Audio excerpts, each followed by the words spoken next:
Sir ನಾಳೆ ಸಂಸದರ ಸಭೆ ಕರೆದಿದ್ದೀರಾ ಡೆಲ್ಲಿಯಲ್ಲಿ? ನಾಳೆ ಸಂಸತ್ ಸದಸ್ಯರ ಸಭೆಯನ್ನು ಕರೆದಿದ್ದೀನಿ. ನಾಳೆ ಬರದ ವಿಚಾರ ಅವರು ಕೂಡ ಮಂದಟ್ಟು ಮಾಡಿಕೊಡ್ಬೇಕು.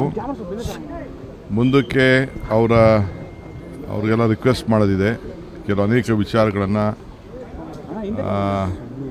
ಡ್ಯಾಮ್ಗಳ ಪರಿಸ್ಥಿತಿ, ಕೆಲವು ಅನೇಕ ಸಮಸ್ಯೆಗಳನ್ನು ಅವ್ರ ಗಮನಕ್ಕೆ ತರದಿದೆ. ಯಾವುದಾದ್ರು ಬಾಕಿ ಪ್ರಾಜೆಕ್ಟ್ಸ್ ಎಲ್ಲ ಇದೆ ಅಂತೇಳಿ ಎಲ್ಲ ಧ್ವನಿ ಅವರೆಲ್ಲ ರಾಜ್ಯದ ಪರವಾಗಿ ತೆಗೆದುಕೊಳ್ಬೇಕಾಗ್ತದೆ. ಒಟ್ಟಾಗಿ ಅದನ್ನು ಕರೆದಿದ್ದೀನಿ. ಆಮೇಲೆ 13ನೇ ತಾರೀಕಿಂದ ಸೆಷನ್ ಪ್ರಾರಂಭ ಮಾಡ್ತೀವಿ. 13, 14, ಆಮೇಲೆ 15 ನಮ್ಮ ಇಂಡಿಪೆಂಡೆನ್ಸ್ ಡೇ ಇದೆ. ಅದಾದಮೇಲೆ ಒಂದು 10 ದಿನ ಅಸೆಂಬ್ಲಿ ನಡೀತದೆ. ಸರ್ ಯಾರ್ಯಾರು ಭಾಗಿಯಾಗಬಹುದು ಸರ್? Union ministers ಭಾಗಿಯಾಗ್ತಾರಾ?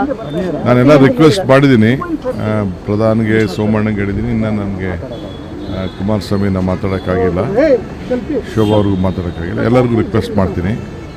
ಪ್ರಧಾನ ಅವರು ಅದೇ ಈ ಒಂದು ಡಿಸ್ಕಷನ್ ಬಗ್ಗೆ ಅವರು ಚರ್ಚೆ ಮಾಡ್ತಾಯಿದ್ರು. ಡಿಸ್ಕಷನ್ ಯಾಕೆಂದರೆ ಅವರೇ ಜವಾಬ್ದಾರಿ ತೆಗೆದುಕೊಂಡಿರೋದ್ರಿಂದ ಎಲ್ಲರಿಗೂ ಹೇಳಿದ್ದೀನಿ ನಾನು.